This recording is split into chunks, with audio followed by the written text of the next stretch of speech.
In the name of God. Hello, my dear friends. I'm Rosa, and today I'm going to teach you how to make this beautiful knotted pillow.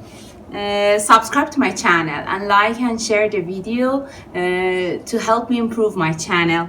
Watch the video completely and enjoy making it with me. What do we need? A velvet stretchy fabric, some polyester fibers, a polyca pipe, a cane, and these two.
Okay, I filled the braid. The length of the braid is about 4 meters. I start to tie in front of you.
Okay, it's almost done. We should cut the surplus braid and sew these two together. I will come back and sew it in front of you.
So as you see, it is done. It's so nice and easy to make. Thank you for watching. Subscribe to my channel and like and share the video.